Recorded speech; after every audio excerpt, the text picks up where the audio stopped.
Welcome everybody to the two-man power trip, the black man starting the nerd lifestyle. I'm Nicholas, Mr. Go with the Flow. And I'm the man with the plan, Maurice. And we're back with another edition of the Blerd By Nature Podcast. What's up, co-host? What's good, bro? What's good? Hey, and we got a couple of special guests in the building. Guests, introduce yourselves. Go ahead. It's your boy, Jean XIII, a.k.a. Captain Drippavelli. Keep the boat nice and steady. Uh-oh. Alright, y'all, it's your boy Proppa Sparx, aka Mono Sparks, aka the Goddamn Sugar. And I'm gonna pass it off to my boy, the man at the plan right there. Come on, man. It's your boy Kevin Legend, aka Killer Gravedigger, Cat Pillar, Relic, aka Kaiser, in the building. And we go by the name of V.O.E Podcast. Yes, everything, man. Yes, we sir. in the building. Blerd By Nature. What up? What's up, good, family? bro? What's up? AKA is going off. Shit. Man, All right, long let's time in go the making. Oh shit. That's right. All right, so let's go into the first segment of tonight. We're going to go into Vibe Guys. Let's find out how y'all week been. How y'all doing? Heat. Started off, man. It's been heat, and I got the AC on, so I don't know. Bro. Yeah, we just talked about that. Oh, word? Telling the truth. Nah. Telling the truth, because it's hot as hell. Like you were saying earlier, we close to the sun. It's getting crazy out here. Close to the sun, B, and I'm out here sitting on leather poles. Oh, Crazy. oh. Mad heat, man. Damn, son, you cooking yourself. Damn. Yeah, for real. Cooking myself, trying to be fly. Dumbass. The government got that magnifying glass on all of us right now. It's roasting us like we ants. Chill, right? They Nah, for freaking had the red smoke alarm, too, a couple weeks ago on top of that. Yo, bro, Yo, bruh. that's a Now, ever since fact, that bro. shit, bro, it's been mad hot for no reason, bro. Ever since that whole shit. Just getting cooked. No reason. They was like, damn, the Canadian fires, they get them. All right, we got something. Nigga turned up the heat. Turn That- that shit alright. up. Son pulled out, It's son turned the big dollar. Like, all right, bet. Nah, I knew that shit was wild the other day when you just looked up into the sky and said the moon went red. Oh, yeah, that was Yeah. crazy. That shit looked like Y'all something thought out of I was Avatar when they slow. started fucking up them fish. I'm like, Yo, oh, you nah. stupid. What kind of anime we in now? Niggas is dead in the enemy, though. That's funny. This is some doomsday shit, man. When the color fades in like this, that's wild. Facts. The only thing we missing is the narrator detailing all the Facts. Right? Nah, I guarantee you It is. it's going off for somebody else. We just can't hear it. Oh, Probably that's for the hilarious. aliens. They watching us right now with subtitles and shit. Like, oh, Dead ass, yo. All them other shows that be showing aliens all the way from far, watching the Earth Channel and shit. They be like, ha, look at these niggas. Look at Yo! these niggas. Morgan Freeman still narrating somehow. Yeah, he said this ain't AI. going on. Damn, that mean we not the main characters. Only the main character can hear the narrator. Damn. it Definitely ain't not us, for bro. me. It ain't us. Be a bunch of casualties, man. Shit. Little Damn. ads. Yeah, NPCs. Yo, we. Yo. Hey, as long as I can play my game, watch my True that. True that. yeah, As long as no random call coming through nobody's window. Damn, son. Meanwhile, I'm in the shop trying to sell these arrows. Damn. Hey, you there all Right, day. raise the prices, bro. Cause niggas, Listen, man. I hope nobody on no bike trying to travel to somewhere. OD truck come out of nowhere. Yeah, right? Right? I feel That random shit. Like the first episode of Death Note when Cuz got hit by the tree. Oh my Exactly. God. Yeah, that was crazy. Ah, shit. But yeah, we've been chill though, man. Thursday, trying to get through another day. Weekends here, even though I work on the weekends, but it's still like a mental thing. Shit, I was just about to All ask. the mental exercise. I was about to ask how's work dealing with all of y'all? I'm ready to quit and sell fucking. About to sell oils. I'm about to start selling. Nah, stop. Pushing them G packs. Damn. This nigga said Shit, AKA nah, for work is real. cool. All right. Man. Yeah, keep for real. Shit. Nah, work is cool, man. One step at a time. You know what I'm Facts. saying? We do what we do to pay these bills. That's how we Yes, get down. That's it. That's Get how your you bread gotta and look get out. Yeah. You gotta make the work for you, man. Facts. Tuh, there it is. Get used to that. You start bullshitting on the side. What? Yeah, And you then get any stuck new there. people that come in, I'd be like, yo, don't do what I do, man. Just Yo, listen. That's a luxury life. They got to get through Yeah, the bullshit first. exactly. I put in work, man. You see me bringing my games and I got my slippers on. Right. Trust me, it ain't start that way. Listen, I be getting my shit out the way real fast, and then I bust all the anime. All the anime be going on in my, Yeah, in my, that's the in key. my office. I be having the door locked, and I be going in on my anime. That's the key, for real. Now you see them do it, and then they get fired. You just be like, damn. See, I told you. I told you don't do that. You can't be doing that shit on day one. and do it not on probation. Come on, Right? man. Yo, Son. yeah. You gotta make them you gotta take off the shackles first. Come on. No seasoning at all, bro. You know what I'm saying? Come on, son. Niggas trying to go Super Saiyan without learning how to fly. Come on, my nigga. Shit. See how that shit worked out? Go take out his ass. Had a Kamehameha, don't even know a key blast. gotta learn the key blast. And them getting yourself hurt. It's a process to this. Don't be trying to jump in and do all this extra. No. Mm-hmm. Man, gotta learn to walk before you can run. Right. Right. All right, so chilling off the Vibe God section, we can go into the second segment of tonight.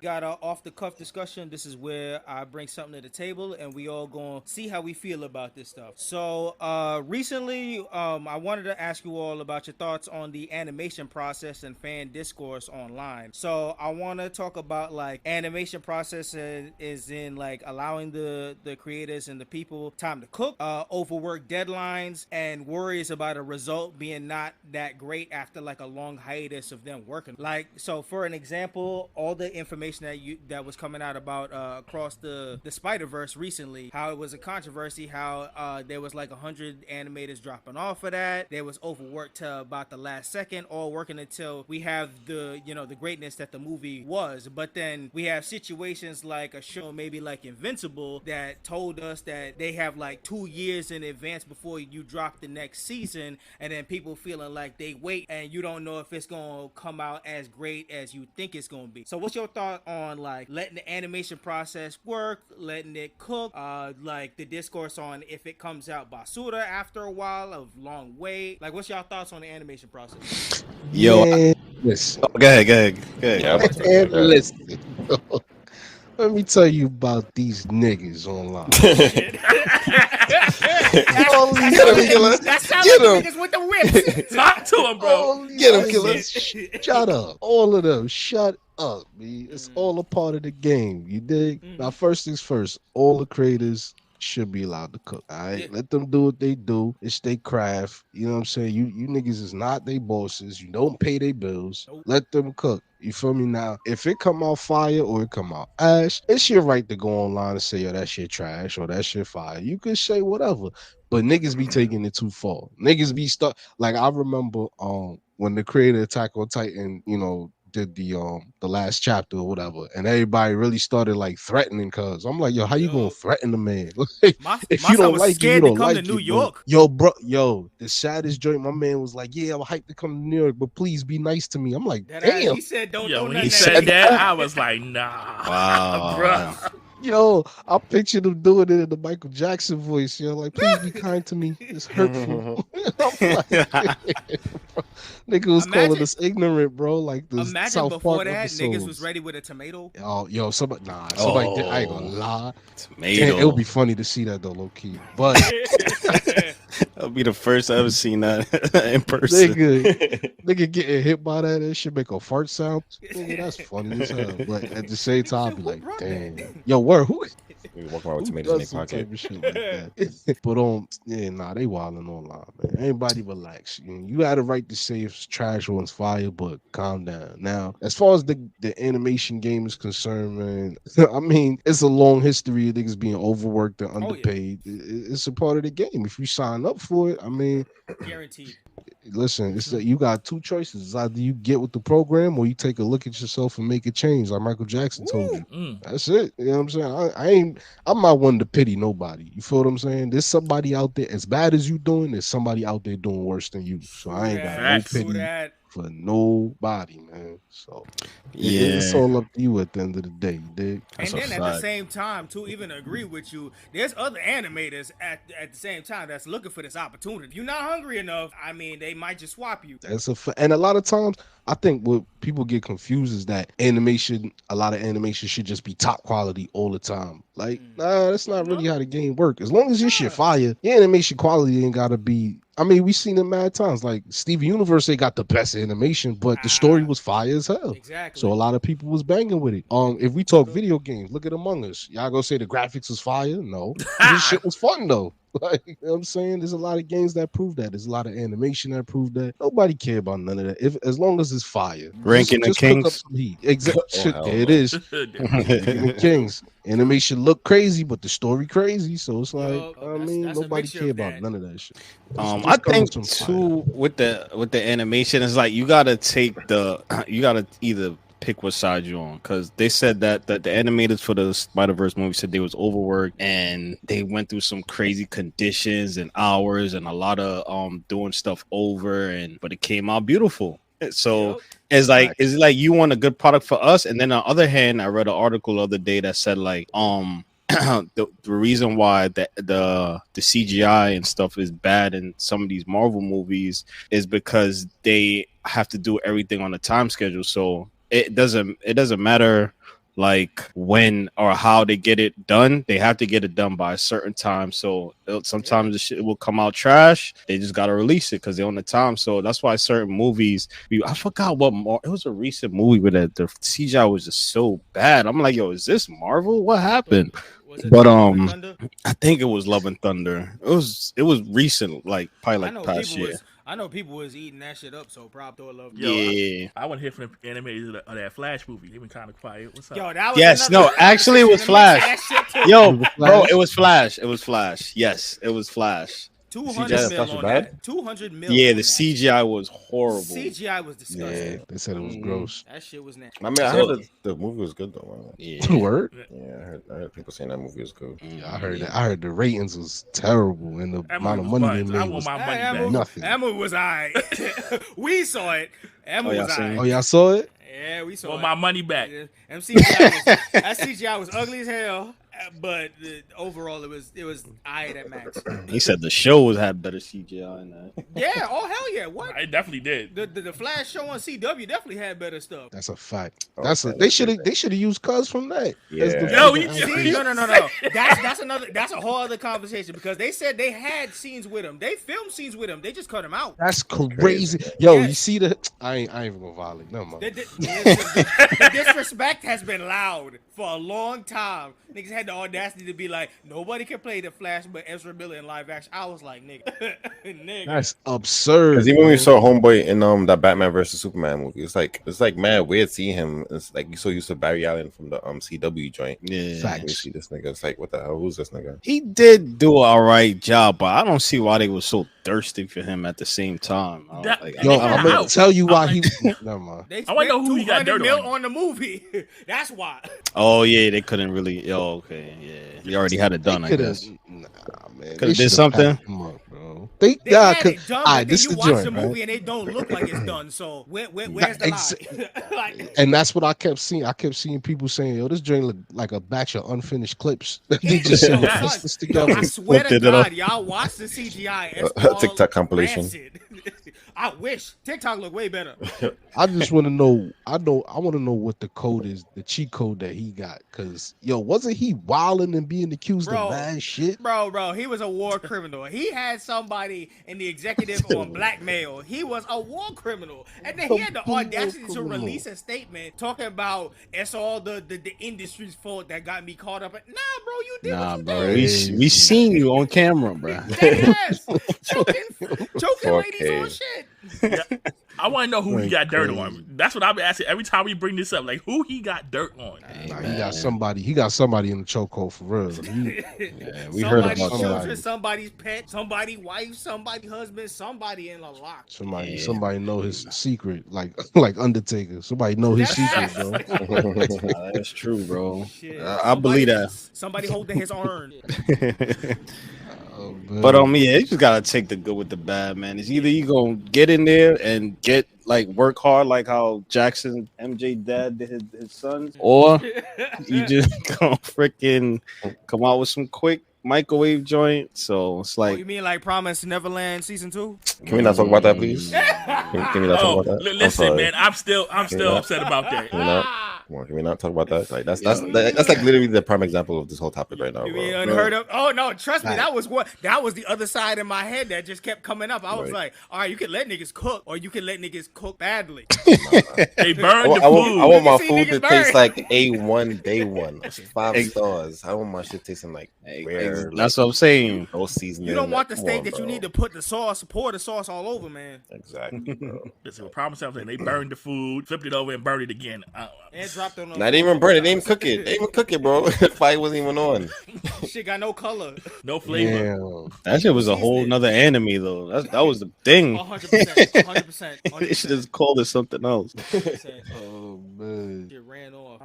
But yeah, gotta take the good with the bad, man. We ain't animators, so man, y'all get in there and make my shit real good. Hey, my shit straight, bitch ass. Make nigga. Go in there So- and keep on cooking, motherfucker. Here's a question for everybody.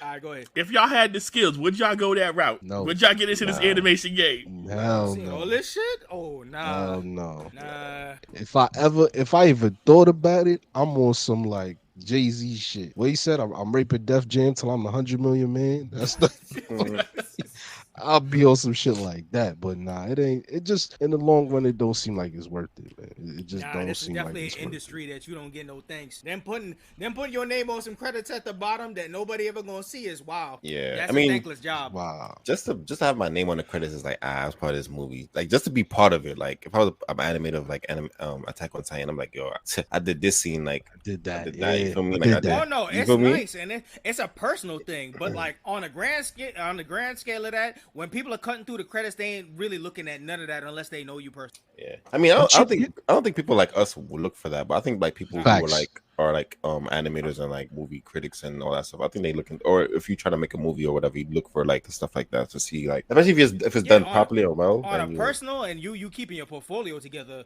trying to get Yeah. your next job, definitely. Yeah, but I mean, Yeah. I was like, I'm not looking for no damn animator of the fucking No, Marvel movie. Like, No. I think that's it's more so cracking the like man, I want the bread. There ain't no bread in that shit. There ain't no bread in this game. I don't really no see bread. no That- animator like chilling on a yacht. You know what I'm saying? That is Bro, true. they making the best like movies and TV shows out there, getting awards and Emmys and all this shit. These niggas having a hard time paying rent. That's what I'm saying. And that's crazy to me. bro. Listen, we gonna talk about it when I get to some stuff more about this strike, because I want to talk to y'all about strike. Oh, the writer's strike. Yeah. Writer strike, actor strike, all the strikes. It's a lot going on. There's a lot going on, and we ain't gonna be watching no shows in 2024, 2025. That's good because I'm there's a cool lot of with shows that. I need to catch up on anyway. Cool with that. Respect. Facts. And a lot of niggas need to go touch some grass anyway. So True. go outside and play, nigga. No more Twitter, get off. Oh, yo, no, that's a whole nother. Niggas be outside on Twitter. They be wild, bro. Oh shit! All right, so I'm gonna close off the cuff discussions, and we can go into some nerd/reboot news. All right, so first on the docket we got So I mean, I'm pretty sure all of the internet has seen this by now, but what's y'all thoughts on the images that was put out from Ryan Reynolds, the Deadpool and classic style Wolverine outfit stuff? I'm started off. I like leaks, but then I don't like leaks because it's like when you double-edged see, sword. because it's like, oh snap, we finally get the Wolverine that we all been waiting for, but it's like you want that surprise factor, like, oh, like you go to see it in the theaters, like, oh shit, yo, you finally got the Wolverine. Like it's like a how you say it? It's like a bittersweet. It's like you want to see it, you want to know what's gonna happen or what's gonna come, what's to come. But after seeing it's like, you know what to expect now. It's like you're just gonna like you're gonna be in the movie theater waiting for the like. That's the thing. It sets that expectation. Sometimes I just want to be surprised too. Like, let me go in there. Like, go ahead. No, I was gonna say I feel like they showed us this, and then I feel like if you tried to avoid this somehow all the way through, once you watch the trailer, they're gonna pop that up too. So a trailer is a damn good do as well. Yeah. I mean, I'd rather the trailer though instead of like it happening now. In images. Yeah, and instead stuff of a little photo, little cute I photo. see- I Can't be. I think they started wilding on them photos because I feel like every day I be seeing a new photo now. Yeah, and whoever be leaking these shits, like, Where the fuck you at? Why you doing this? Like it's cool to leak, but it's like now you doing too much. Taking mad pictures, you're basically showing the whole movie. Yeah, you see, yeah. Yep. Like you're ruining it. Stop it. Yeah, I mean, I seen the leak and I seen the fit, and I'm like, where was this 20 years ago when y'all first? was younger, right? They was roasting because when the first X-Men movie came out, bro, we was looking forward to it, and they then was talking shit, and he ain't have it on, and then maybe the second one, no, maybe the third one, maybe the Logan films, no, and then now 20 years later, it's like I'm not really freaking all that like moved to see. I'm more moved to see the movie itself now. But the outfit, I seen it. It was cool. I'm like, finally, but it was just like, you know that chick back in the day you wanted to know me and you see her now. But it's cool though, and I'm glad he came back, and I'm glad they Deadpool always been a movie about the fans. So, and Ryan Reynolds, salute to him, man. He really caped hard to bring the Deadpool. I don't know what Ryan Reynolds be doing, but he be talking to these people. And Free Guy, he got the okay from Marvel to use their stuff. He be talking to Chris Evans. What was it? One of the Deadpool movie he had Brad Pitt. He had him pull up for a cameo. Like I don't know who he be talking to. Oh yeah, the Deadpool movie. He died or something like that. Yeah, Brad Pitt too. That shit was hilarious, bro. Bro, Ryan Reynolds, I don't know. He be talking in the meat. He be cooking. Yeah, that boy. He the one you gotta let cook. But that's why it's good to have like somebody who's into what the film is about. Like he really is a nerd type dude. So when you got somebody who's nerdy doing that and is invested in the movie, you know what I mean, this is the result. The Deadpool movies is mad funny. Like what I'm looking forward to most, like Jean said, I don't really care about the outfit of Wolverine now. 20 years ago, yeah, I'd have been hyped. Now I don't really care. For me, it's gonna be the interaction between Deadpool and Wolverine, because in the comics, whenever they interact, it's always some super funny shit. And if they maintain it the way that I believe Ryan Reynolds is gonna maintain it, then that shit's about to be off the hook. Definitely gonna see that joint frame one. Soon as it pop out in theaters, I'm definitely seeing that shit. Also, I'm interested to see how this interacts, because this is also Deadpool's first like step into the MCU as well. Because this is it's true stuff. Yeah. I wonder how they're gonna do it, because like remember Wolverine fought him and like X-Men United? He died and came back or some shit. I forgot which one it was. What was it, like the Origins movie or some shit like that? Yeah. I don't remember which one. Remember they fought at the end? Yeah. He cut his head that off? was that Origins where they gave him that stupid look where he had the blades out his arms. Shit. Yeah. I mean they've been making jokes about that in the other Deadpool movies, but they definitely bringing that all around. Yeah, bro. I mean, it should be easier for them to do it because it's a breaking the fourth wall thing anyway, so they could just easily break the fourth wall and be like, "Hey, we in MCU now," and just say it. Also, MCU is in the multiverse, so they can do whatever the fuck they want. That's a fact, yo. But boy, they did that with Colossus, and he's like, "Yo, it look like y'all ain't got no budget or some shit like that." That shit was funny. Like nobody else is in this building but y'all.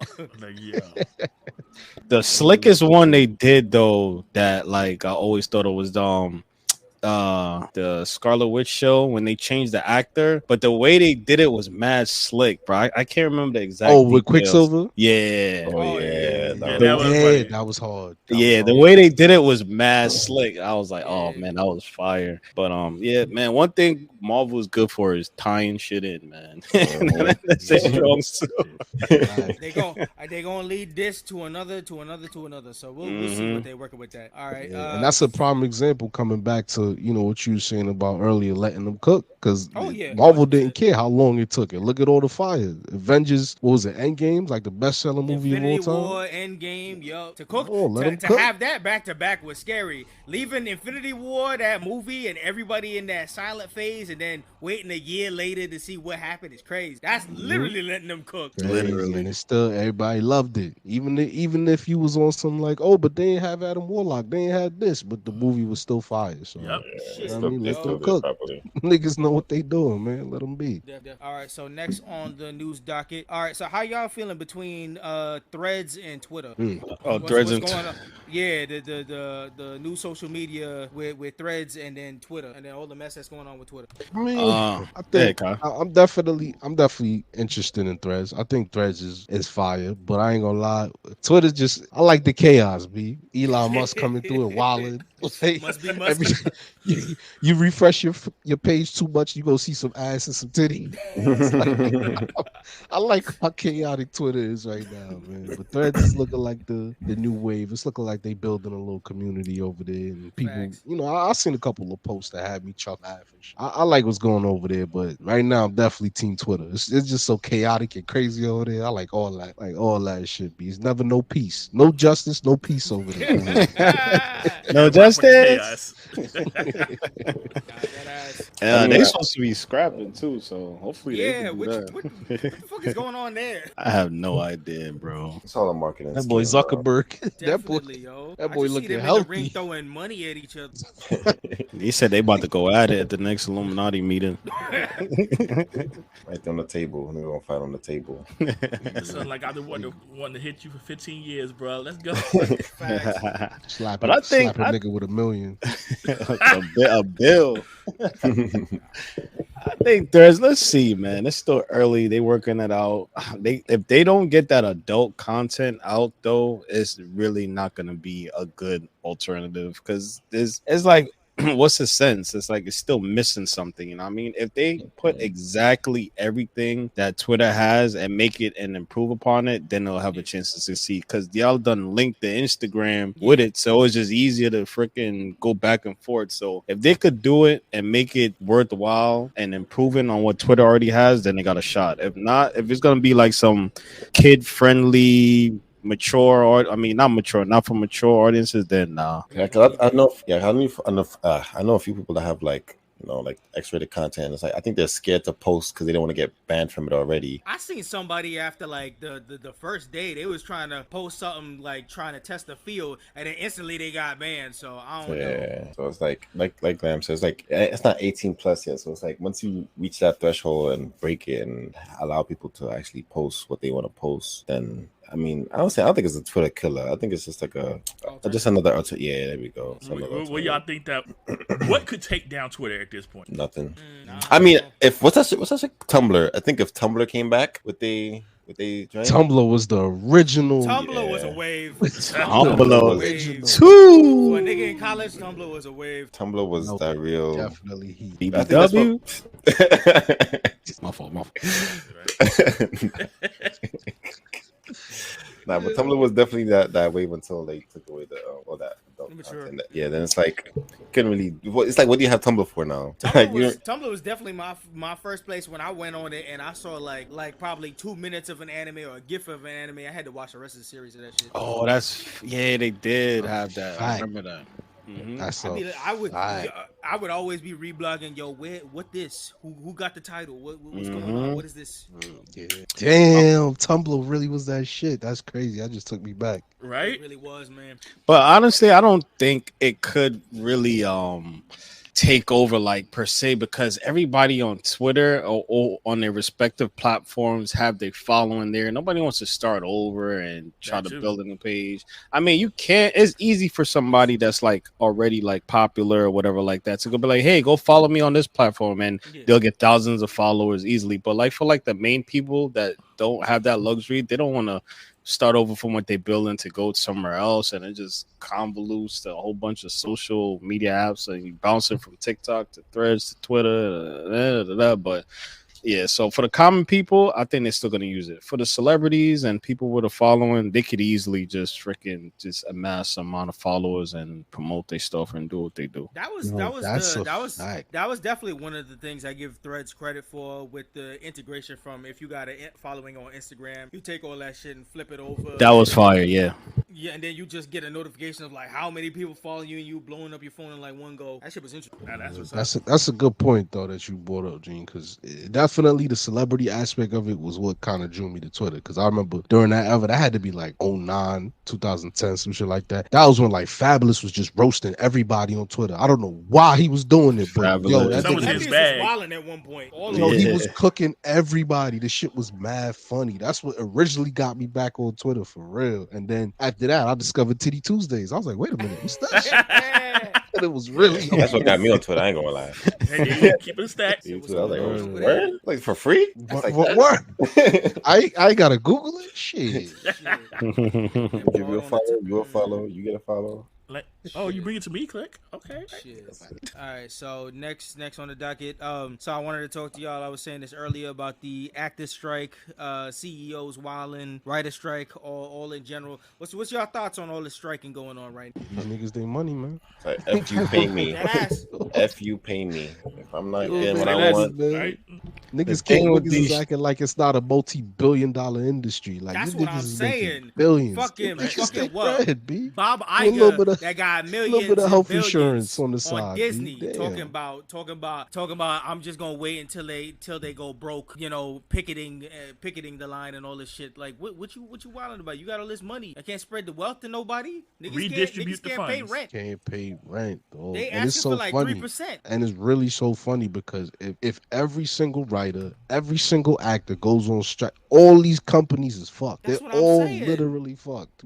And we talking about writers and actors. You can't, if you don't got nobody to play in your show, you fucked. If you ain't got nobody to write your show, you double fucked. I mean, they They could don't probably do just get something. somebody to like do for free. 'Cause there's a lot of like inspiring actors and inspiring writers and all this stuff You that see- probably just It's give the- it to you for free. It's depending on the people that's not in SAG though. Like if you part of that organization, they pretty much give you health benefits. So it's probably somebody on the line that probably can't risk to do any kind of wild shit. Yeah, exactly. And then you got them messing with AI, trying to be stupid. But Yep. Which is about to destroy everything. AI about to what? I already know a couple people who done got fucked over because AI is over here taking their Listen. jobs and shit. So Listen, I'm not gonna It's lie. That music crazy. should be having me scared because taking people's voices and shit like that, Yeah, that's smashing that wild. shit, be spooking the shit out of me. That's a fact, B. And it be sounding so legit sometimes. Some of them be Yes. sounding like trash though. Some of them be super forced, but other ones I'm like, nah, this really sound like Ariana spitting some Drake lyrics. I'm like, wait a minute. I mean, I think people are just doing. I think people are just using all this AI shit for just to be dumb and make memes and make videos and shit. Like use this shit for freaking but like I feel more that's useful. the start. I feel that's the start. Like you play That's around. the start of and it. you be Yeah. having a fun old time, and then some nigga take that shit left, and then there you That's go. what I'm Somebody saying. got you saying some other wild shit. we Yeah, don't know that's who's what I'm cooking with it in saying, the B. background. Yeah. Exactly. Then the whole world turned into a Big Hero 6 movie. Niggas just fucking around with his shit. That some nigga murked him and took his tech. See? Boom. Mhm, there you go. Big Hero 6.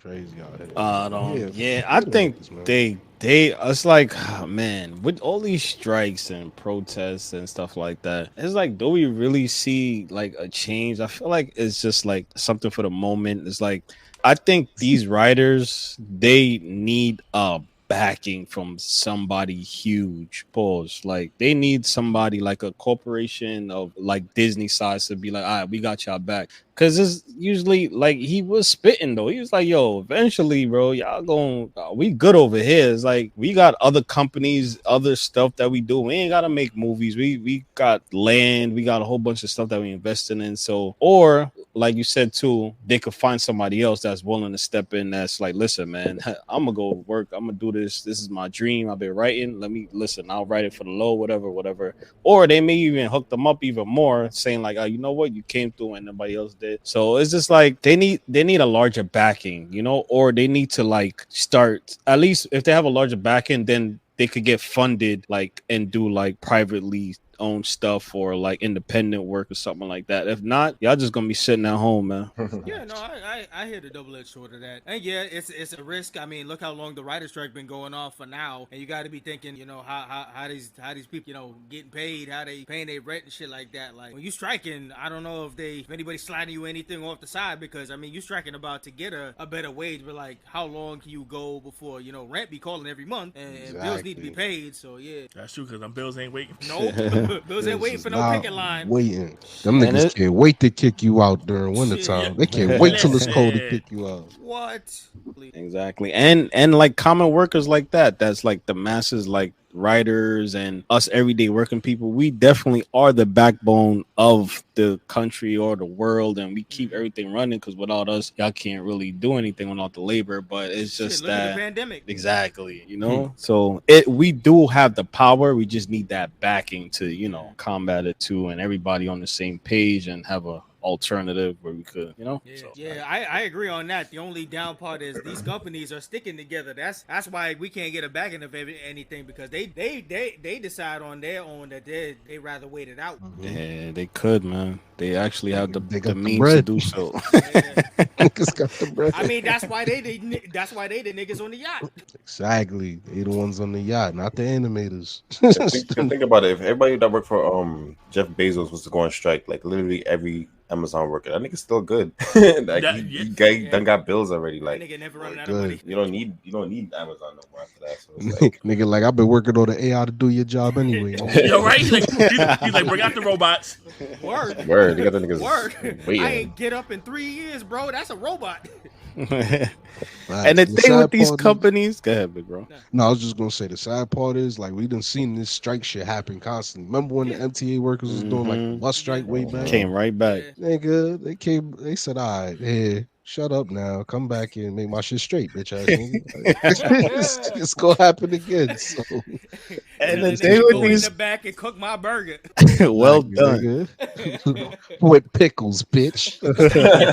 Get my bacon extra crispy. And the thing with these companies that people fail to realize is like these guys have well, let's take Disney for example. Yeah. They have they've been around since what, the 50s, 60s. Yeah. So they have a catalog of stuff. Like, y'all don't want to work? Hey, go run Lion King all weekend long, man. It's Hey, go run go put Aladdin on TV or make a little bread. Hey, open that Disney Channel vote one time. Yeah, exactly. Bro, it's crazy y'all said that because they just released the 100-year anniversary of their classic cartoon selections from like the very beginning and shit like that. Exactly. So they releasing 1920 cartoons in HD like right now. So they like, oh, it's your move now. Exactly. They had that shit waiting, bro. Disney's involvement is crazy. Oh yeah, now you could watch Aladdin in the metaverse thing or whatever. Oh, that's when the company subscribe now, or else it's going back in the vote, nigga. Exactly. Yeah, man, it's all big money corporations, man. Yeah. They got a contingency plan for everything, bro. They know what they're doing. Yeah, if anybody can wait it out, it's the House of Mouse. These companies like Batman out here, all them contingency plans and shit. Yeah, but I hope they figure it out, man. Cause hey, man, we gonna need y'all soon. Yeah. And speaking of strikes, I hope UPS get this stuff together because I'm not trying to deal with it, yo. Yo, speaking of that, give me my package. Wait, hold up. Almost got snuffed twice by two different. I don't know. All right, so I had two packages come yesterday. So first was Amazon, right? And I guess it was the heat. So he didn't want to come up the stairs, and I had mad packages. So my man had to bring that big cart up, and I don't got no elevator, so he was mad. Same. And I had said something to him. I made a joke, and he looked at me. I was like, "Oh, my fault, bro, my fault." And I was like, "Yo," and I'm like, "Yo," and it's Prime Day, so you mad?" I'm like, my fault. You know, dude was hot. Yo, he was hot. Then later on the same day, I had another package from UPS, and they are the worst because they come at like 8:00. So he came, he pulled up. I even had to go and work late because I'm like, I can't miss this package. So he pulls up. I'm like, damn, man, you had me under house arrest today. He looked at me, he gave me that look, and I'm like, all right, so my fault, bro. Our fault, brother. Thank you so much. I put my hand on my chest. Was like, thank you so much. And you looked into your house, so an AC machine. So like you been in the house. You been in the house. With AC, nigga. And you had water, nigga. Damn. Nigga look at you and said, "What you say?" You, huh? He said you. Yo, bro, yeah, that's crazy, man. That's funny as shit. That's funny. This that heat out there that make you want to fight somebody. So yeah, bro. That's the look they gave me. I didn't learn the. You definitely kick niggas in their chest. Like you got me on the right day. All right. So next news on the docket. So y'all heard about the One Piece live action and all the stuff that they doing. Did you see the video of the One Piece live action cast meeting up with the Japanese dub folk? That they trying to dub over the live action with the Japanese original cast. How y'all feel One of the about smartest plays. One of the smartest. That shit was chestnut check, man. They doing it smarter than other live actions that's trying. They trying to prove that they Oda's on this. and they trying to show that they got a budget. Yo, they doing it right. It's the smartest play because a lot of people, let's keep it a buck. A lot of people not watching One Piece. Of all the dubbed anime, One Piece is probably like bottom 5 dub. Like if we keep it at a buck, nobody really watching that shit. Yeah, it's bad. It's bad, bro. It's definitely bad. But so it makes sense, man. And on top of that, they even put some sazon on it. They let Shorty put the hat on, cuz it was like, yo, get his back to me later. I was like, all right, I like that. I like that. She That's told cute. him not to fuck up and shit like that. Like, you know what I'm saying? She was like, yo, you know this my baby, right? Don't fuck this up type shit. Facts. But it's a smart play, man. It's a smart play. It was a good video. Facts. And I'll say, like I said, on our page, I talked about how I felt about the trailer and all of that. Yeah. They got some good things going on, man. Like the actors who playing Zoro and Sanji, they really look like them, and they mannerisms and all that. I like what's going on there. Honestly, man, I don't feel like it take much to adapt these joints into live actions. It's just that there's a certain essence that's hard to capture when it comes to anime. And Gene said it before. It's like trying to adapt Looney Tunes. Like you can't have a real nigga playing Bugs Bunny. Yo, it's not gonna work. Like it's just not. That's why they had the animated Bugs Bunny with the voice. Like simple. Definitely.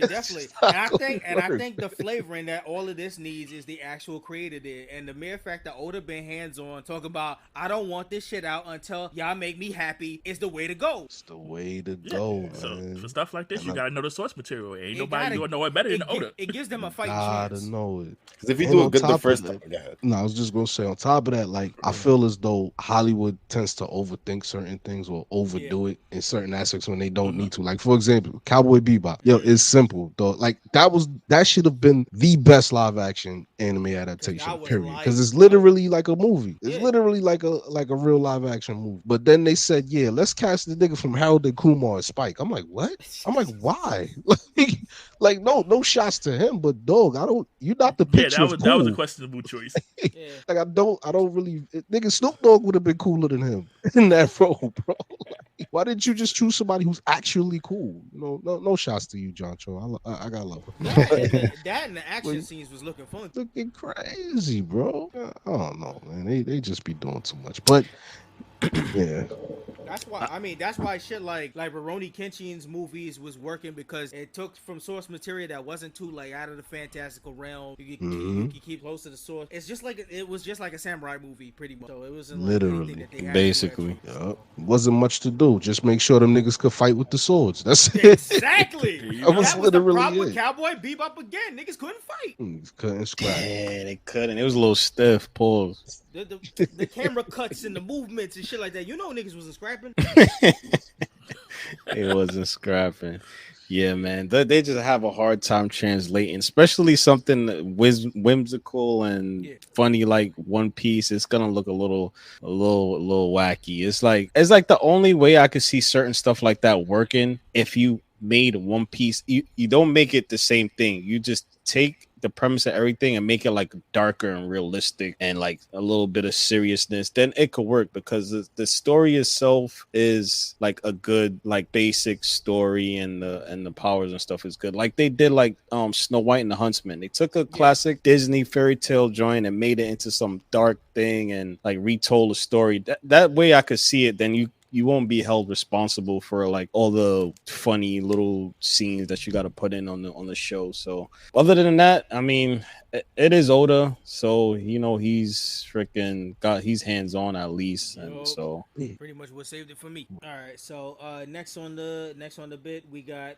So have y'all seen the stuff that it was kind of promoted here and there on Disney Plus, but I don't know if a lot of people found out about it. But did you see like they had a anthology of like 10 mini animated things from African animators who did like Afrofuturism? That it was called Kizazi Motto or something like that on Disney Plus. They was like promoting it for a short time, but like a lot of people didn't know about it. But it was like 10 different small episodes for about like 15 minutes, like 11 to 15 minutes, and it was like different African animators, and it's like different black stories, and just did different animations and stuff, kind of like what they did with like Star Wars Vision. Oh no, I definitely ain't hear or know about nothing like that. But once you said it was African, I'm like, oh, that's why. Because niggas don't, niggas. How long you thought they was really gonna promote some black shit? Once the Black History Month is over, they like, all right, niggas.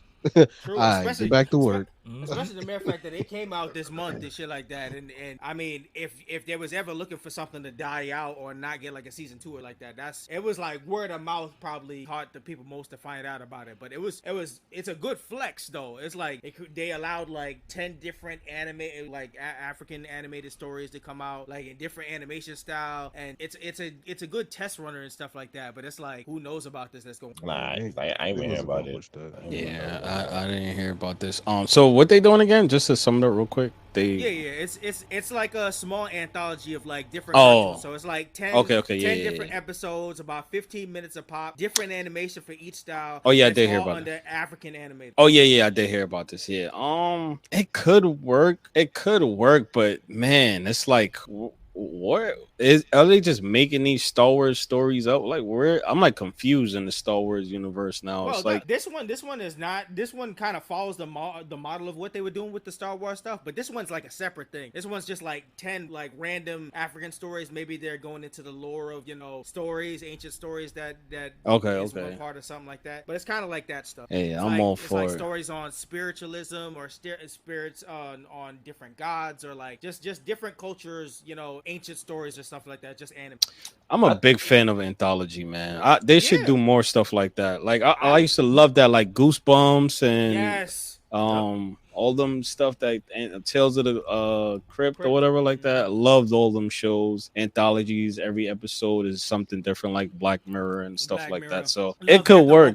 It could work, man. Especially you throw some black characters with a little sazon on there. Different animation too. That's key. That's very key. So that's gonna be like the main thing that really gets them over. It's to convey the different animation and let it line up with the theme and the premise of the episodes. So I think it just has to do with like the streaming service, because if it's on Disney, I don't think it's gonna get that much hit. If it was on like Netflix, then like it would be more of a hit and like more known. Other than like, I think they kind of, my fault not to cut you off. I just think the problem is it's black, so they're not gonna really promote it like that. They're not really pushing it like that, because we definitely should have heard a lot more about this. This sound fire, but I tried every time I found out anything about this shit to share it forward, but you could only do so much if people ain't backing it up with like I remember the day it dropped and I saw it on my Disney Plus because I follow black shit, but like I seen it on my Disney Plus, but like I was going on Disney Plus like sites and social medias and they wasn't talking about it, so that kind of tells you enough. Yep, especially what they got all the Marvel and Star Wars shit going on. They definitely wasn't promoting this over all of that, man. What I will say is this though, with this anthology, there's two things that I want with this to happen. I want more promotion on it, like definitely talk about it, big it up a lot more, but also with the anime, so the anthology is gonna have like black characters and shit like that, right? Yeah, straight. You mainly see people of color or black characters. I checked it out on Disney Plus and I seen all 10 episodes about 2 times over, and all of it is black story. Okay, fire. So what they need to do with these animated characters that are black, do not feel like you need to, and this goes for anybody that's drawing black characters, do not feel like you need to draw these people as realistic as possible. Please stop doing that shit, B, because I saw in the Clark Kent shit that they got going on.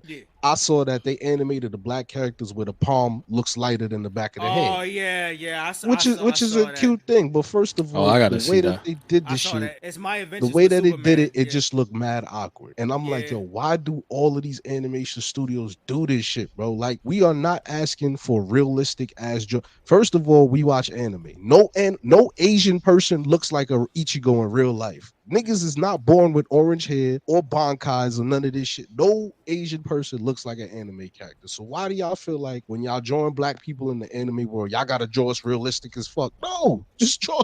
Like, Bleach is probably the only one that did it right, where they drew Yoruichi looking like the rest of the chicks, but she was just black. That's it. Yo, you know who did that a good job too on that? Cannon Busters. Yeah, exactly. Cannon Busters. Yeah, they were just black, but they still looked like anime characters. So I see what you're saying. I mean, that was That's Sean Thomas. old. He was trying to convey that as strong as he could. With I'll that. give him that. And he did Yeah, a we'll good give him job with that. the art style, definitely. Because I don't know why they feel like black people want accurate representation in anime in terms of we got to draw the nose like this, we got to draw this like this. No, we didn't. We just want the same way you drawing the anime characters that are white, draws the same way. We're not asking for we were asking for fairness. We're not asking for preferential treatment. Yeah, that's it. We can either Like, have God it like damn. that, or they wild out and go the other opposite side, like they've been doing it in anime for years. Which Mr. Popo. Oh, Lord. Oh my God, fucking Jinx from Pokemon. No. Yeah, Yo. we never knew that until we got older. Like, hey, wait a minute. Yeah. They had to turn them niggas blue. Yeah, we wasn't seeing no more of that. It's like, Real, man. That shit, I had to get that off though, because for years that shit been bugging the fuck out of me. And last bit on the news docket, I just wanted to talk about so we all going to DreamCon, right? Yes, Sirski. All right, son. Y'all, what y'all excited to see out there in DreamCon? What y'all got planned ahead? Whole lot of ass, like nah. Now you go lie, man.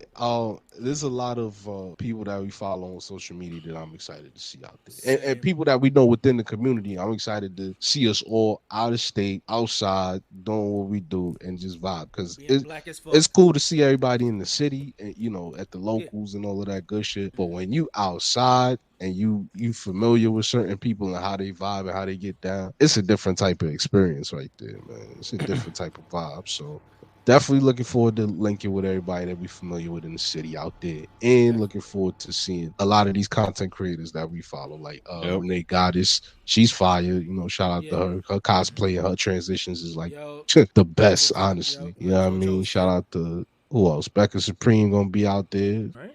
pushing P and all that. Cool. Did you really? Yeah. Oh shit. What college was that? Actually, never mind. I sound creepy. Never mind. Nah. You good? Stony Brook, big. It's Stony Brook. Yeah. Oh, Stony Brook. Oh shit. I lie, right? L.I., yo. Yeah, I had signed up to go there. I ain't get accepted though. Sorry. Damn, deny my cuz. Not the backstory. Where cue the music. Where the swing set. All right, this is my story. Oh shit. Son. Not the swing set. Damn, son. Yo.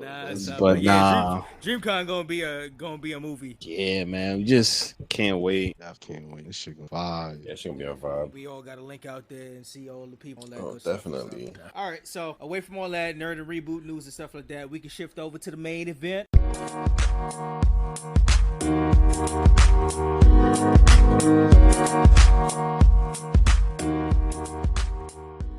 Main event segment out here. We're gonna do a suggestion from our guests here. We're gonna do WWF style promo packages and matches. We're gonna talk about the story setup. We're gonna talk about the promo packages and the match. So I want to start it off with what you guys suggested. So I mean, y'all can get the floor on this one if y'all want to start off with yours. Yeesh. Alright, man. So I'm definitely gonna kick this one off, man. So when we talk about packages from WWE or just big wrestling promotions, it's a certain magic that's in those packages. Because one, you get to see all of the build up before you jump into the match. So if you wasn't keeping up week after week, you get to see all the main ideas and the main points as to why these two guys are wrestling or beefing or whatever the situation. Facts. So when we talk about like the wrestling promotion packages, one of the best in my opinion, probably the best, man, is the promotional package that it was the Triple H Stone Cold rivalry. They had two that was fire. They had two that was super fire. One, the Survivor Series one in 2000, and then the No Way Out one I think was 2001, if I'm not sure. Yep. It just had turned out that 2001. Yeah. So that one specifically promoting the 3 stages of hell match. I remember watching it week after week and keeping up with it. But then seeing the promotional package, from when Stone Cold got ran over to them promoting the fact that he won the Royal Rumble. To him and Triple H, the contract signing. I ain't gonna lie, the contract signing is one of those high points in Triple H's career that really proved to me, like, yo, he really is one of the best to ever do it in terms of being a heel. That's a fact. This man, that man was a villain. Yo, he was really the Darth Vader of the WWE universe. Yo, this man pretended to sign the contract, whooped Stone Cold's ass, and when Vince threatened to suspend him, that nigga said, "I'm not suspended from anything because I never signed." I said, "Oh shit." He's like, "Oh my god, Bro, I remember that shit was so good. That shit was so good. They used to put that shit in the video game storyline. And yo, yeah, my god, that shit was so. It was brilliant writing, yo. That man signed the contract. He said, "Austin 316, huh?" Well, paragraph 316 says, "Pal, you can't touch me." I said, "Damn." Listen, you knew And Triple then H. following that, the next week, my man Stone Cold said, "Word, I can't touch you." Bang, stunned the fuck out of Stephanie. Got that man eating. And the week after, Triple H pedigree Jim Ross, and everybody knows Jim Ross is like Stone Cold right hand man. Hell He tight. yeah. I'm like, yo, nah, this is elation fire from that pack, man. And that's why it's one of the greatest promo packages ever, man. That shit was and it was amazing. What made it good too, it was a long build up, like from the getting hit by the car, and then that storyline was probably one of the greatest in WWE history. First of all, the car hit looked mad real for some reason.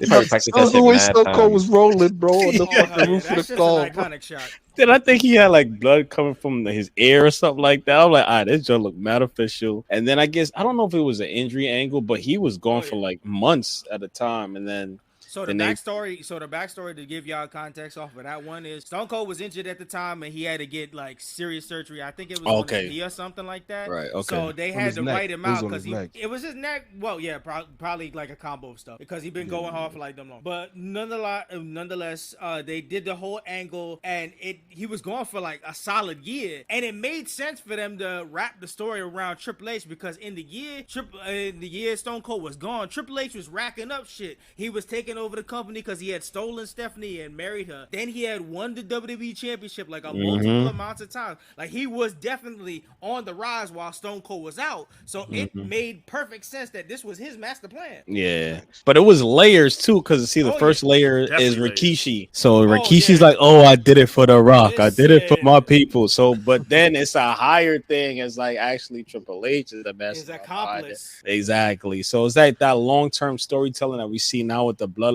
It's like, man, it's like bring back that long-term storyline. I know people got low attention spans nowadays, but man, it works, man. If it's done right, people are gonna come back. The bloodline is working. The bloodline is working. So, hell yeah. And I was so mad Cody didn't win at WrestleMania, but I'm like, damn, I ain't see the big picture. He didn't finish the story. Finish the story. Bro, ain't never finishing that story. We only halfway there. Yeah, I don't think so either. No, man. but yeah, the promo packages, man, it was just get you so hyped to watch, and it was just so well done with the music, and the editing was just so top tier for 15, 20, 25 years ago. It's like sheesh, and it's like that really made you want to like order that $7 pay-per-view and ask your parents, say, "Oh, let me go to this, please." I can't miss that. And the fact that we even know that shit was fake, like we just thought that shit was real the whole time. So it's like that even draws us even more. Yo, I think they excel at. Go ahead. I said one thing WWE, WF excelled at is production. Ain't nobody touching them. No. And was on that. Exactly. It was ahead of their time back then. But yeah, I think that was probably one of the favorite fruit with the package. But I would have to say, that's my favorite storyline. But the one joint that got me hyped was the My Way, the one with the Stone Cold and The Rock. Okay. The Rock. Oh yeah, that one. I think it was a song, and it was just so perfect. Perfect. Yeah. It was perfect. And they edited the scenes to match the song low key. Yeah, that shit was cold. That is my top. That was your one? I took it. No, I said that is one of my top. The fact that they still use that see people still using that setup package that song for other stuff. It's like so them promo packages use that for AMVs. Niggas used to model facts. What? Anybody beefing? They always send in the Rock and Stone Cold. Yo, that's a fact, man. Yeah, them prawn packages are great, man. I don't even see now they don't really hit the same because I don't know why. It's just the rest. The rest I is. agree. I think what also adds to the thing is when it comes to peak like commentary, because I was watching back on the Triple H and the Stone Cold one from Survivor Series 2000, and what made that shit not only was the music fire, but it was the commentary from JR and King that sold it like this is the end of the world. These two have to fight like shit's gonna blow up, and they had the one-liners that they stuck into the video packages that sold it like so well that you could like have that shit rumbling in your head all over again. That you're like, yo, this gets me hyped. This gets me. I want to see the shit right now. Fact. That is a super because the line that I always remember JR saying, he's like, it's gonna be an explosion, big proportions. like yo, somebody gonna die. Bro, when they revealed that Triple H was the accomplice that took down Austin, the famous one that JR was like, why Triple H? Why? You son of a bitch. Yo, he hated Triple H like a motherfucker, man. Yo, he got Triple H over so much by just his commentary alone. He made him the biggest villain ever. And the magic too, like the unsung hero of that shit is King. The fact that King was on Triple H side the whole time. You had one on with the one-liners. King was money when it comes to the heels because he was sucking up like there was no fucking tomorrow, bro. That boy was I remember he did it when this was back when like DX first started after Shawn Michaels had beat the Undertaker and they was doing like the cookout shit in the middle of the ring. He's like, let's cookout. That shit was mad funny, bro. Yeah, that joint is like, oh man, that was peak wrestling, man. They gotta see if they could build them stars up, man. I think that's what it is. They just lacking that star power with these guys now. It's like they gotta. It's that the commentary is just not there like it was. The commentary ain't. You gotta see this or the world explodes type shit. Like JR knew how to sell, especially back in that day.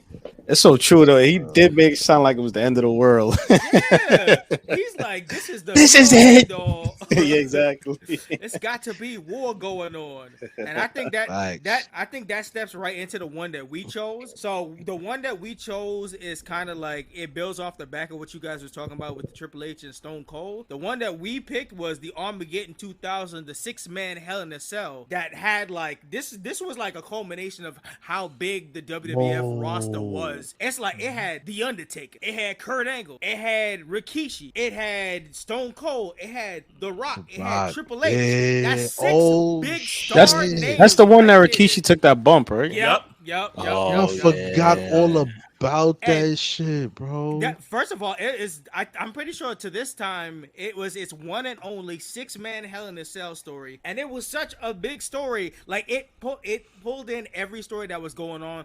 Undertaker and Kurt Angle was beefing. The Rock was beefing with Rikishi because he did it for The Rock, and he put the blame on him. I did it for my people.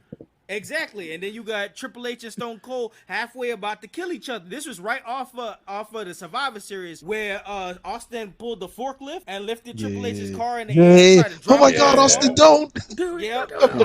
Yo, that's what made the packages so crazy because they used to do outlandish backstage stuff with cars and explosions, and then you put that in the package with the wrestling.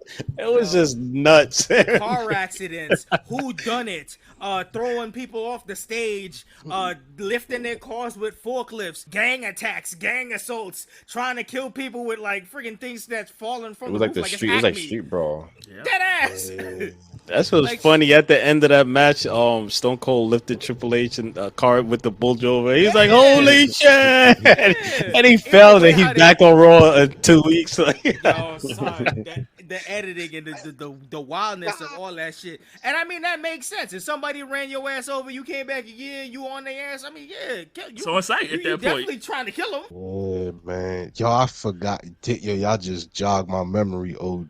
I forgot all about that package, bro. Nah, so listen, so the story of that was all them beefs coming together, and they was ready to have a big ass war, and Mick Foley of all people had to sell it because He's the he commissioner, the famous one. yeah, he the famous one that got thrown off the cell. So him as commissioner, he's like, all right, all this tension is high. We got to put it in the craziest structure we got. JR definitely selling this one like it's the end of the world because it's Hell in a Cell, and something crazy got to happen in Hell in a Cell all the time. Vince McMahon had just returned at that point where he had his cane and shit like that. He was coming in with Stooges. I remember that, bro. Because I remember the week before that pay-per-view, I remember like Vince is in the ring with Foley, and then Stone Cold comes out and stuns him, then The Rock comes out, then Rock bottles it, then The Undertaker came out. Yeah, I remember that shit. That is the back-to-back when they was all washing up Vince. Yep, they was wilding on that shit. The pops just got louder and louder. I'm about to go back and watch that shit. I ain't gonna lie. The backstory around that, right? Because like you said, Foley made the mask because Foley like, I'm commissioner. Y'all getting on my nerves. I'm tired of y'all.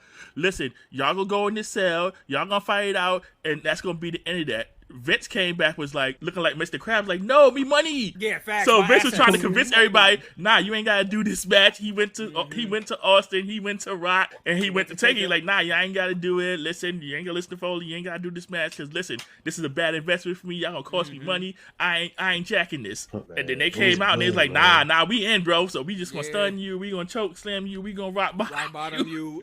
They jumped the shit out of Vince when he had the cane and shit. They beat his. You know what made it so crazy too? Like all of those guys that were involved in that had such a history and a chemistry with each other that you really believe like, yo, any one of them will smoke any one of them like at any given segment. That's like why they really had that history and chemistry. It's crazy. That really was a magical time. Like you really can't bring that time back. That's why it was a flex of that Hell in a Cell match to have like such a big array of people to be in there, and then all these stories coming together, and then like instantly when they all started like battling and stuff like that in the match itself, shit went crazy. They was fighting it out. Everybody was bleeding in that match, and they even had a little spot in there where Vince pulled up with a hay truck out of nowhere, and he was trying to stop the match. He was like, he had a hay truck that ripped the door off his hinges so they could have a way for them to get out of the Hell in a Cell, and they fought. And that's another thing I liked about the 2000 era of WWF. They did stages that actually like have nice stuff. Like their stages for Armageddon was the pay-per-view that showed that it was like the end of the world or something like that. So they had like junkyard cars out there. So the Hell in a Cell and shit. Yeah, they was throwing each other into like broken up junkyard cars and shit like that. Like I forgot all of that part in the Hell in a Cell. They was going through all that type of shit before they was climbing all the way to the top, and that's when the Undertaker threw Rikishi into the hay barrel. Yo, can we talk about that real quick? Yo, because right at this point, everybody was at the top of the cell except The Rock. They saw Taker up there, and everybody scurried down except Rikishi because he couldn't get going. They was like, oh, nah. Nah, Rikishi was foolish because he hit Undertaker in the face with that steel chair. That's what made him reckless. He thought he was truly the bad man. Everybody else was like, nope. Like, nah. What we not going to do is this. He fell right into that nice cushion of hay, huh? Yeah. That was a heck of a bump, man. Props for him to taking that. Yeah, depending on a cushion of hay when you're 400 pounds flying from the ceiling. Bro. Damn, that's true. That's true. Like, imagine that ain't gonna do much. Imagine his ass if he went through the truck, man. Yo, that's a hefty nigga too, boy. That's one hefty coming nigga. in from the sky.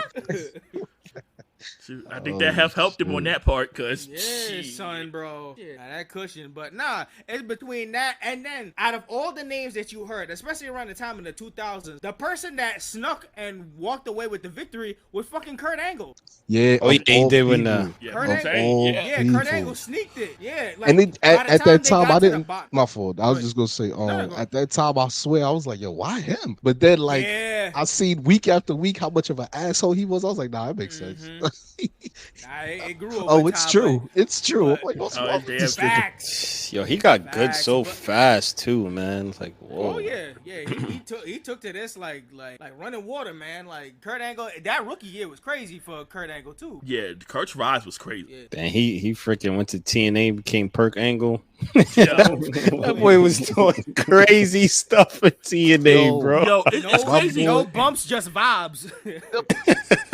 His TNA run is wild because Something was throwing bangers out there. I'm like, yo, bro, he flipping off the stage, no worries. And he doing the shit he couldn't do on WWE, so it's like, fuck it. Yo, that's a fact. That man did a German suplex and he did not land. He was standing the whole time he did the German suplex. I'm like, he said, I ain't taking this bump. You taking the bump. Yeah. He was perked the fuck up. I'm like, Jesus Christ. Nah, that shit started backfiring on him when he started growing that hair in them weird places on his head, man. When he wasn't bald anymore, that shit was weird. The man started looking real different. I'm like, yo, what's wrong with him? I'm like, something not right. It's so funny to say this, and I'm old enough to remember that when Kurt had hair. Yeah. Oh yeah. His line was bad. His line been bad though. He had a little box head. Yo, that was from all the amateur wrestling. You know they was grabbing him on the head and shit. Every time I think about Kurt, I think about the No Mercy game, and I was like, y'all got it right. Yeah. Damn. That's the best wrestling game, man. No Mercy was just amazing. But yeah, man, the packages was good. Wrestling look like it's in a good space. It's coming back now with the bloodline stuff, and hopefully they could have like other stuff like at that magnitude be on that same level and get back into wrestling again. But definitely, man, go back and watch them promo packages. If you could find them, man, go back and watch them. They were just so hype. You got a whole bunch, and if you're looking for full matches, you just Google that shit. You'll see shit pop up. Mm-hmm. Yeah, streaming services, all that, man. They got all that for y'all. Or if you got a Peacock password, watch it on there. Facts. That's how I be watching WrestleMania. Keep it a buck. There you go. There you go. They put that all in there for a reason. Sherry's Karen. Yes, sir. Yes, sir. Nah. But definitely though, I feel like the pandemic was kind of like a reset period for wrestling. Like coming out of the pandemic, a lot of people was excited to come back to shows and watch stuff. So people are more engaged and happy and stuff like that. And then WWE's moving around to places that normally don't got like people around. So the crowds is hyped like they used to be pretty. Yeah, it is definitely. And what's good now too, I will say this is that now it looks like they're building more superstars that are getting those pops and getting those reactions. Because for a long time it was just Roman Reigns and the Bloodline storyline, but now Seth Rollins can't come out without the crowd singing his theme song. Facts. Cody Rhodes can't come out without the crowd singing his theme song. Rhea Ripley and Dom getting the most hate ever of all time. Jesus Christ. Dirty Dom. Crazy. Dirty Dom.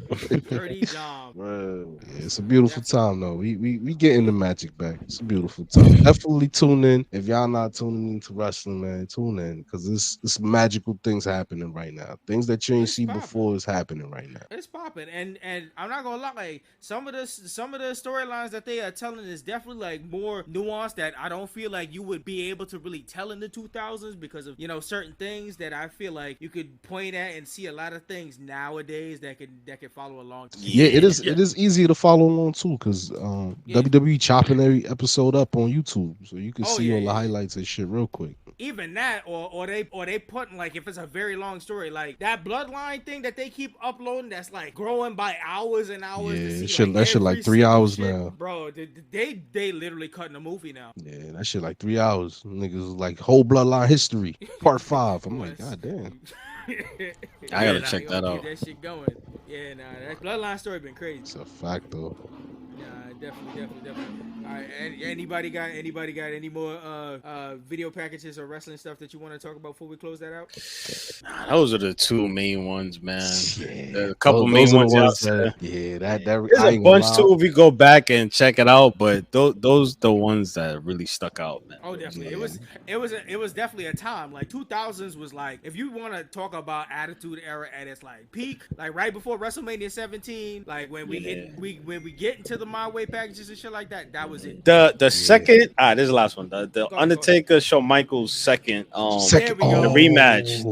That was a good one too. He was Running like, up that hell. Yeah. Running Up That Hell by Placebo was money as the song to use. That one because watching Shawn Michaels deteriorate and just trying to like that's what we call some nuanced storytelling, because him going crazy, ruining his time with Triple H, losing the tag team titles, all going crazy trying to get that match against the Undertaker. After he super kicking referees. Super kicking referees. Yep.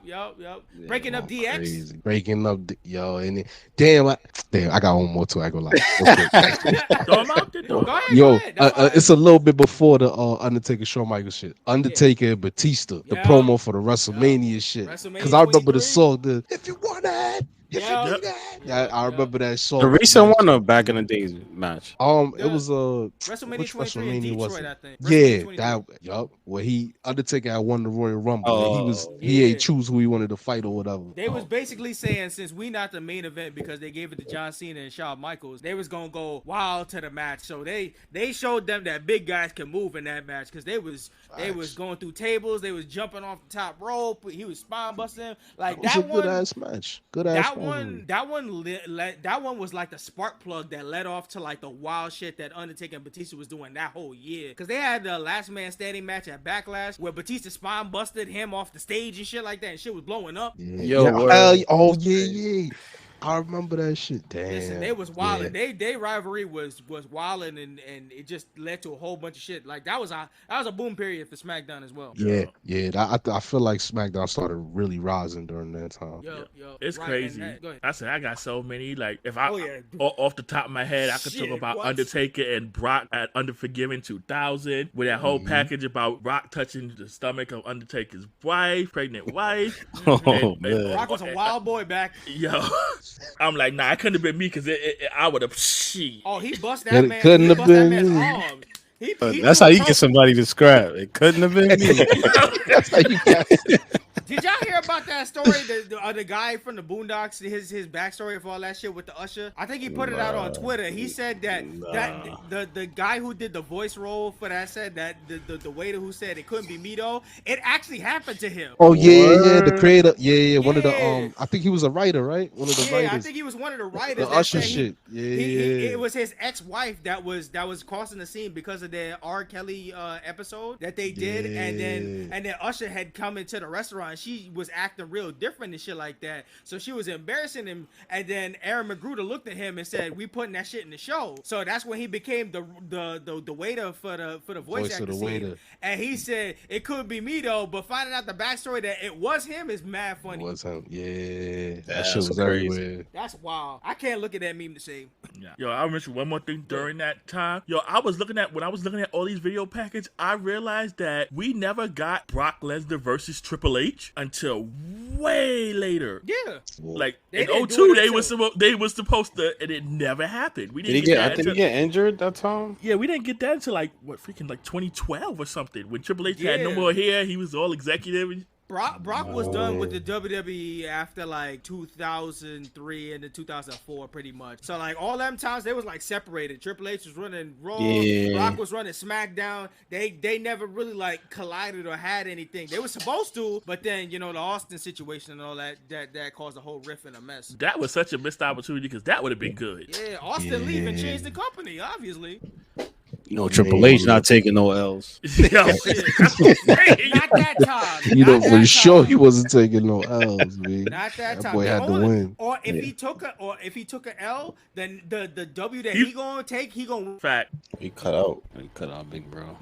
Mike done. Yep. Yeah, no, I'm still here. No, I said if he took the L during the battle, he gonna take the W during the war. Oh yeah. For sure. Goldberg. That's the Triple H formula. Oh, what? Sting. Because Sting too. The first thing that came to my mind was Shawn Michaels in 2002. He got the win at SummerSlam when he came back. But who the one leaving with the goal in the end of it all? Triple H. Yeah. That was only because Shawn Michaels, he came back and it was all holy. Bring back coked up Shawn Michaels. That boy was a menace. That boy was a menace. And don't forget the most infamous one, Booker T. Oh, please. That video package was racist. A lot of people was mad about when he beat Booker T too. They still mad. The way he beat him was so dumb. Yeah, man. With that pedigree. Yeah, like we said earlier, though, definitely everybody who listening, definitely go and rewatch those old WWE packages. It's a hell of a time. The promos, the build up, the commentary, yo, just that whole era, man. It was something to really witness. You what they be saying? You had to be there. You just had to be there, man. It was a time for sure. All right, so I'm gonna close up on the main event segment that we was talking about, and I want you guys to have the floor, plug away on your socials and everything y'all got, so people can follow you and know what you about. Go ahead. All right, y'all. Yo, go ahead, Sparx, it's on you, my boy. All right, y'all. We the V.O.E Podcast. My brothers Jean, my brother Kaiser, and myself, Proppa Sparx. We are the vibes over everything. We talk about everything. All positivity, no negativity. We talk about everything. We talk about anime, games, shirts, clothes, sneakers, music, everything to get your mind right and positive, man. I know we live in some dark times. I know we all may be depressed and go through anxiety and stuff, but we just here to, bring that up, boost y'all up, and give y'all something to make y'all feel jiggy and get y'all through the day, you know? You can follow us. You're on all platforms. You're on Twitter, Instagram, YouTube, follow us. Threads, yeah. V.O.E Podcast on all platforms. We even on Twitch also, V.O.E Gaming. Come check us out there. We stream daily. Some brothers, trying to give y'all some positivity in your lives, you know? Yes, sir. This is only the first stop, B. You know what I mean? Blerd by Nature. This is family right here. This ain't shout out to Blerd by Nature Facts. for having us, man. Definitely get used to this. This ain't nothing new, man. For real. The house is in order for real, like Cuzzy said. Always. We standing tall. You already know. Yeah, DreamCon, we turning up, man. We gonna see y'all boys out there. Man. Like I said, the movie reel gonna be popping, yo. Nah, definitely, yeah. So we got an email set up. You already know, blerdbynature@gmail.com, Facebook, Instagram, and Threads. Blerd by Nature, Twitter, spell Blerd by Nature, nature spelled Naure. Calls, hit us with the YouTube. You can find us on YouTube by searching for Blerd by Nature Podcast. Yup, and check out all the latest stuff that we got dropping and on hold. And as we, travel out to Texas, and we gonna be popping on DreamCon, you already know the family gonna be together strongly and making the network and making all our platforms grow. See who we can meet out there for sure. So any last notes before I hit the outro for y'all? Nah. Yo, thank you guys for having us, man. Thank you guys. Appreciate y'all. This been a long time coming. You already know we had. It really has. Yeah. This is blessed. Co-host, anything? We finally did it. All right, man. All right, on that point, thanks for joining us today from Black Thoughts and Nerd Power. This is Nicholas, Mr. Go With The Flow. And this is the man with the plan, Maurice. And this was another edition of the Blerd By Nature. Blerd By Nature Podcast and V.O.E collab. Nah. It's all good. Come on in. Come on, join in. Thank you for listening, everyone. And until next time, peace. Peace. Hey. Deuces.